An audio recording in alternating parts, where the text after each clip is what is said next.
Hey there, everybody. Back again with another pocket knife from my grandfather's collection. Today, got for you a K-bar. Decided to go with a K-bar today. It's an interesting pocket knife K-bar. I've mentioned before K-bar, just always heard of them as that marine fighting knife, the fixed blade. So it's always kind of interesting to come across a K-bar pocket knife. This one in particular is kind of interesting because it's hard for me to really figure it out. It kind of looks like a bit of a Frankenstein knife. I did some cleanup on it. It looks real nice, I think. I think it did a pretty good job. First thing that I probably have already noticed is the handles are kind of crunched. It's got some cracks in there, and it's kind of shrinking back. But they're different colors. I think they're like different woods.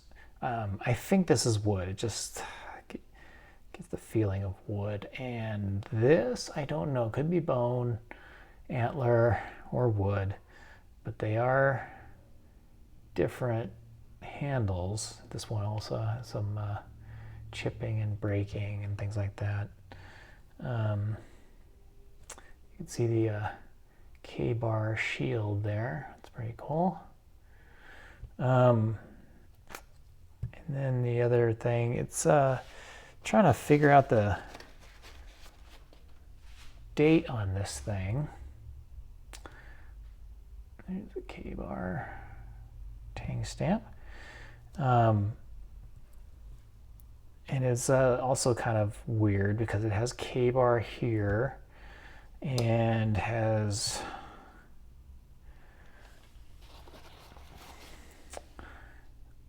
what is that? Union Cutlery out of Orleans, New York, USA. And I know Union Cutco is K-bar, but kind of matching up this with tang stamps I've seen online, leads me to think this was made somewhere between 1912 and 1930, making this an approximately 100-year-old knife. But why I only think that is that I have not seen this particular tang stamp. The pictures that I've seen online, this is the closest one to that. And then between that and this blade just saying K-bar on it, I'm not 100% sure on any of this. So anyways, the knife itself it works pretty well. This main blade is I never remember the difference between spear point and drop point. Pretty sure this is a spear point, but it's the main blade regardless. But it's got pretty good walk and talk. It's got a nice snap on it. Nothing wrong with that or anything. So it's pretty neat. It's been sharpened down, as you can see, but not, it's still got life in it. The secondary blade is a little odd to me, whereas things start getting weird with that other tang stamp. For one thing, the nail nick is on the other side. It's not usually, from what I've seen, they're both on the show side. This one has it on the other side. And it's got a slight wobble to it, not a lot, but you can feel it in there. And the snap is okay. But it's not super tight and solid, but it works, especially for a 100-year-old knife. It's pretty darn good. And